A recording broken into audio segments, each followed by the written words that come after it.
Well, I'm sorry this is so long, but friction, when you go to pull on an object to get it going, and then once you got it moving, eventually you're going to stop pulling on it, right? You're not going to pull on this thing forever. And sometimes when you pull on it, you're going to pull on a little bit harder to speed up. Hurry up, get this job over with in a hurry, right? So you're going to push harder. So either way, we're talking about one situation, one example, but there's 4 possibilities. Popping it loose from the ground, static friction. Finally get the thing moving along at a constant velocity, kinetic friction. Next thing we're going to do is talk about what happens if you go above that 1,000 newtons of pull, okay? Whatever the problem is. In this case, it's 1,000 newtons. But we're going to look at is what happens when we pull higher than 1,000 newtons. You pull at 1,000 newtons, we're going to get a constant velocity. But in this case, we're going to go a little bit higher than 1,000 newtons. So this thing is going to accelerate. And that's what we want to find. What is going to be the acceleration of that crate going across the ground? Okay?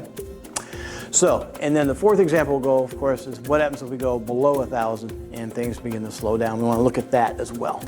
All right, so let's get cooking here. This doesn't take very long, but there's a new kind of substitution, a new kind of problem. In the, remember the Y direction, nothing's changed. These are still equal and opposite and balanced. But now this direction, they are not balanced anymore. They are not. What? No, they're not. Remember, to keep this thing moving along across the ground, once this thing's moving across the ground, the force of friction stays constant, okay? And we already figured it out. It's going to be 1,000 newtons, okay? This thing is going to stay constant. Once this thing is moving,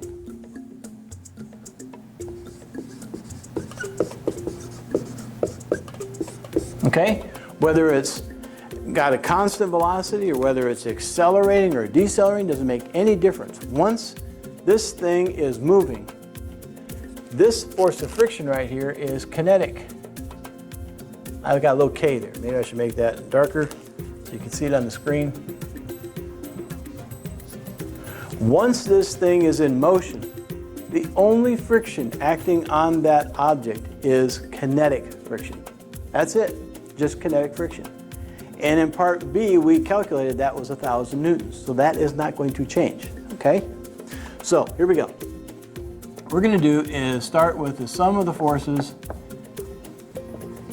in the x direction. So again, force applied plus a negative force of friction. Okay? Same exact problem. This time, not so boring. According to Newton's second law, right? F net is equal to mass times acceleration.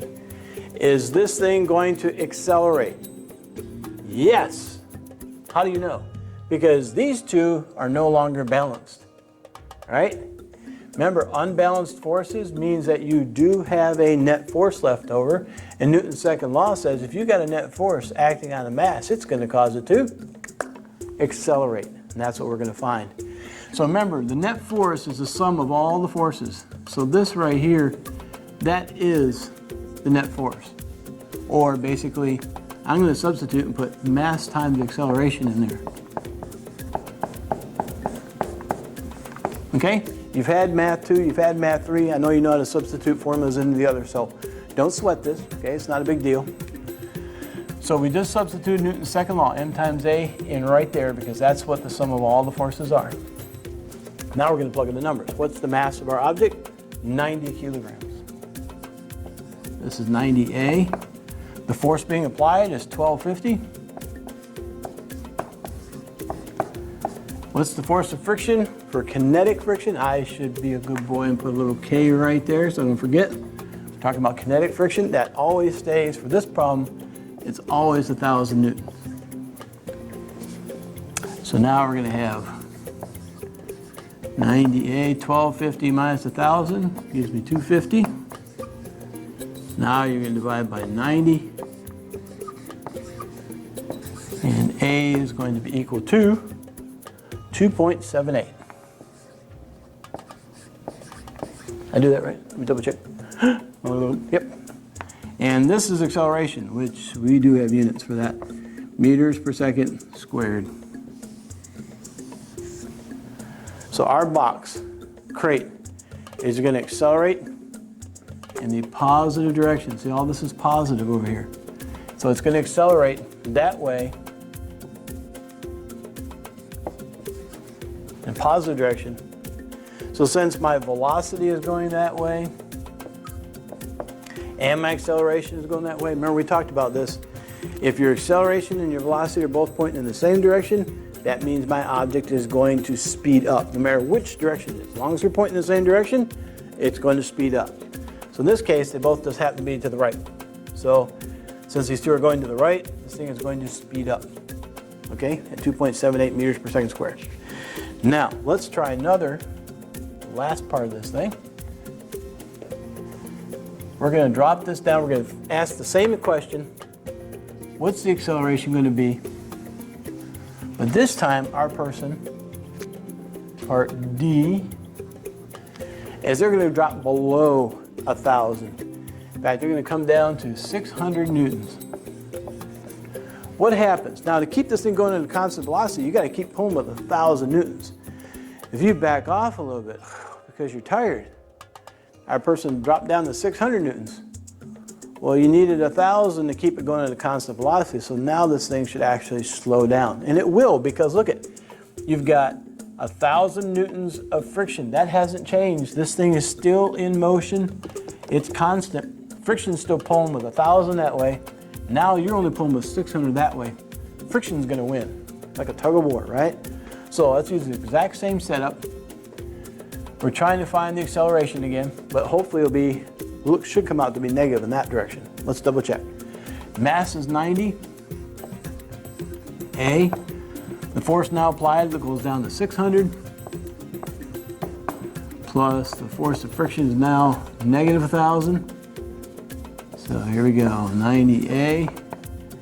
600 minus 1,000 is negative 400. Sure enough, here comes that negative.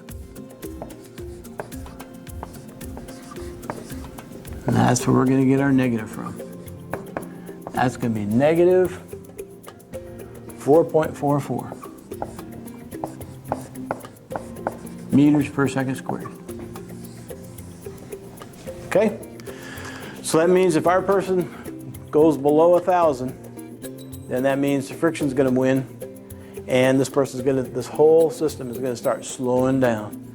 Because remember, our velocity, our box is still going that way, but now our acceleration is going in the negative direction.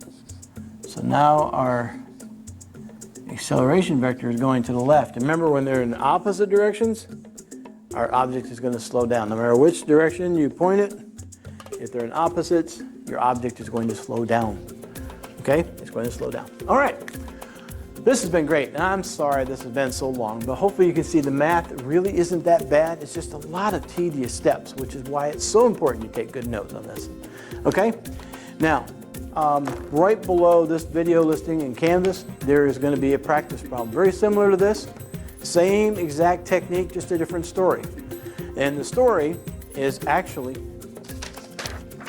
about, this is something my grandfather used to talk about all the time in Minnesota. He used to talk about horses out pulling the logs in the snow. And that's when they liked to do most of their logging, was out there in the snow in the wintertime, because of course you didn't have to worry about the crops because everything was frozen. But the other advantage, of course, was that the sleds, you could load the logs onto the sleds, and the horses could pull those sleds across the snow a whole lot easier. Okay? And the sleds are a lot lower. If you used the wagon with wheels on it, you have to get the logs up in the air and get them on the wagon. But with a sled, you can put that sled right on the ground. The horses would just have to pull it. So we're going to do the exact same problem, but in this case, somebody pulling a box, we're going to have horses pulling a sled full of big old heavy logs. Okay? It has been great being with you. Take care of yourself and take care of your family.